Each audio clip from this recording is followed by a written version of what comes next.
Hello everyone, welcome back to my channel and welcome if this is your first time. In today's video, I am going to be sharing a spring decorating video with you, which I'm really excited about. In last week's video, I did share with you how I refaced our kitchen cabinets and drawer fronts. It was such a budget-friendly way to upgrade our kitchen for the springtime. So if you missed that video, definitely go check that out. In today's video, I will be decorating our kitchen. I do love a mixture of modern and vintage, so you'll definitely be seeing a lot of that. I will also be DIYing a few items and upgrading a cabinet in our kitchen as well. Let's start decorating.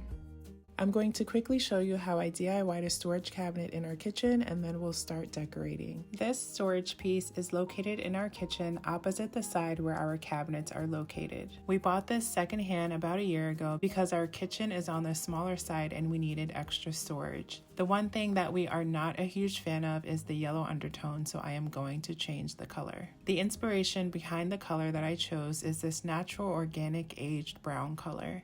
I love the warmness of it, and I thought it would complement our new green cabinets really well. The paint color that I selected is this Library Oak by Behr. I painted one layer and wiped it off with an old t-shirt about 30 seconds after applying. I continued doing that on the entire cabinet. When gray or brown washing like I'm doing here, most people water down their paint, but I did not because the wood isn't raw and still has a finish, so thinning the paint would not help it to adhere properly. Since I did not sand the surface, I used an oil-based paint with a primer, which in my experience sticks well to slick surfaces. I used oil-based paint over polyurethane before and it held up really great even after almost 2 years, so I'm using it again here to avoid extra work, dust, and this is an extremely heavy unit, so moving it would be way too much for me. The trade-off though is that oil paint does take a full day to dry, so projects like this can take a few days depending on how many layers you apply.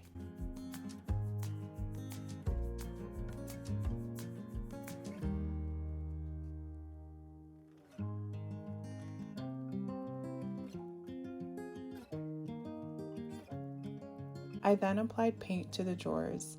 I let that dry for a full day and applied a second coat the next day. On the third day, I put everything back in the cabinets and removed the tape. There are some areas that are blotchy, but I think overall I really love how this turned out. The color is exactly what I wanted. Now let's start decorating. Here are a few items that I recently thrifted and I'm going to use them to style the kitchen. I think each piece brings its own unique charm. I also picked up some fresh flowers from Trader Joe's. I'll start with the cabinet. These are some of my older cookbooks. The one in the front is worn and well loved. This picture is a favorite of mine, timeless and elegant. It softens the brown tone of the cabinet beautifully. I added some dried baby's breath to it. Their airy texture brings a softness that I love.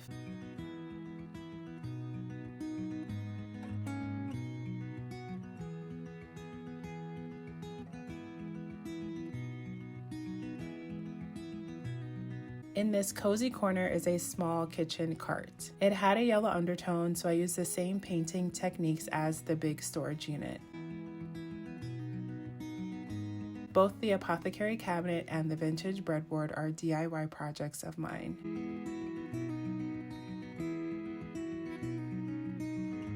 These bowls were a special find in Hawaii, and you might remember this small thrifted bowl. I have been using it to store garlic. The lower shelf holds extra dishes and kitchen items that don't quite fit in cabinets, practical but still thoughtfully placed, especially because I'm trying to minimize attention toward this radiator. On the windowsill leading to the sunroom, I'm adding two simple pieces that bring a bit of warmth. I want to keep the windowsill above the stove pretty minimal. Opposite the lamp, I've placed a tray, and in this vase is a little plant that I have been propagating. The roots are about 1 inch long now and should be ready for planting in a few months. These are a few more leaves I started just last week. This beautiful kettle has been on my wish list for about 4 years. I could never justify the splurge, but I received some gift cards for Christmas and decided to treat myself. I love the vibrant colors and the brass bird on top is so adorable. Now I'm just adding my kitchen towels here.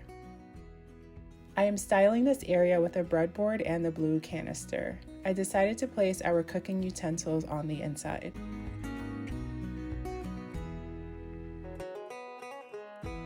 This salt and pepper grinder was such a great thrift find. The original price is $98 just for this one salt and or pepper grinder. I only paid $2.49.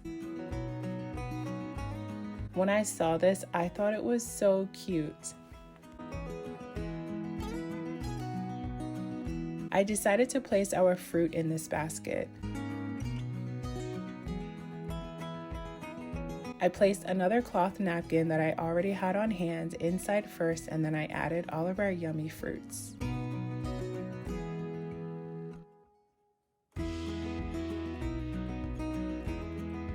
I've had this tray for a while, but since it's moving to the kitchen, I spray painted it gold to better match the space. I then sealed it to protect it from water.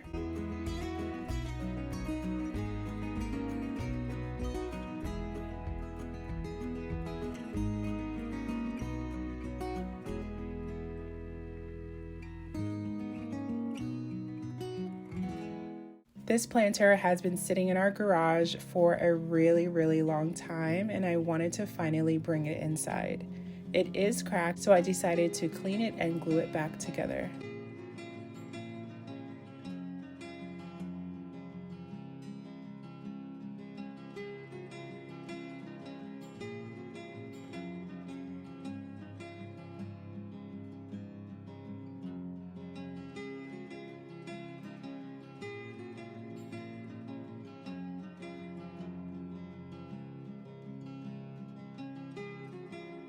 This is another mini DIY. I really like the detail on this glass and thought this would be a beautiful vessel for a candle. So I decided to transfer the wax from a candle that I already have into this one. I started off by melting the wax on the stove and let the water come to a boil. I'm using this light and sweet scent from Bath & Body Works. While this is boiling, I'm going to work on the vessel. I picked up these wood wicks and adhesive from Michaels. I attached the wick to the base and then scooped out some adhesive. This adhesive is a wax adhesive and is really hard, so I did have to use a spoon to take everything out. I then attached it to the bottom.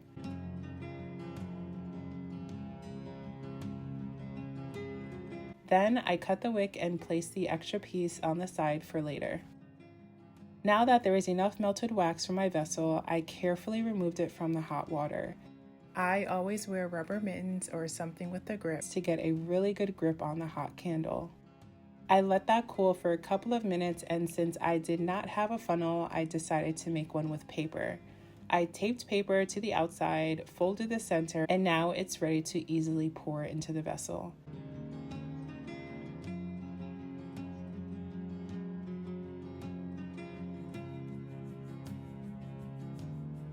This was ready and completely cooled in about an hour.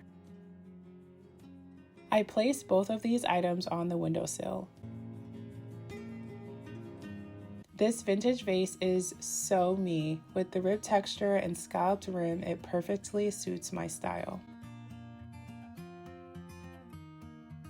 I kept debating which bouquet I should place in the vase, and of course, I decided to use tulips in the end.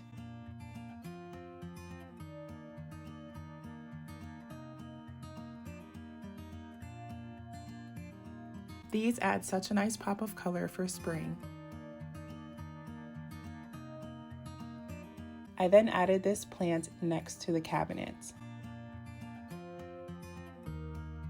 Finally, I am moving on to art. I wanted to add something on the side of the cabinet. I had these two frames. The one on the right is thrifted and the other one I've had for a while but never used it until now. I got these free prints from Open Access and cut them to fit inside of the frame.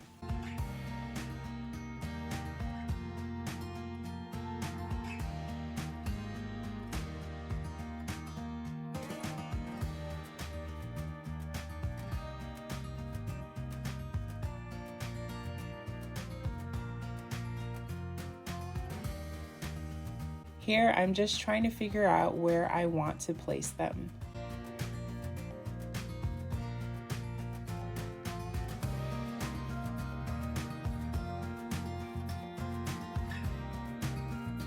This is a painting that my mom bought from Paris decades ago. It's really beautiful. After taking a step back and looking at everything, I decided to add a few things. I took some greenery from the bouquet that I did not use and placed it in this vase near the stove. I also added this swan candle to the windowsill to balance things out.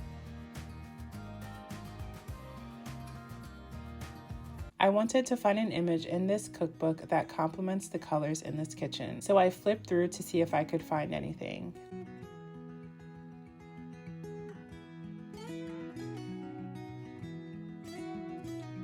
I found this and it was perfect.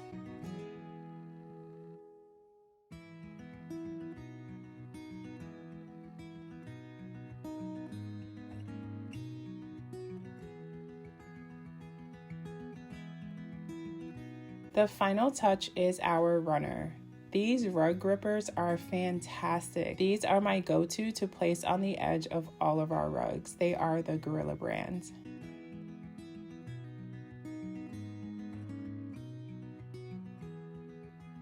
And that completes the look.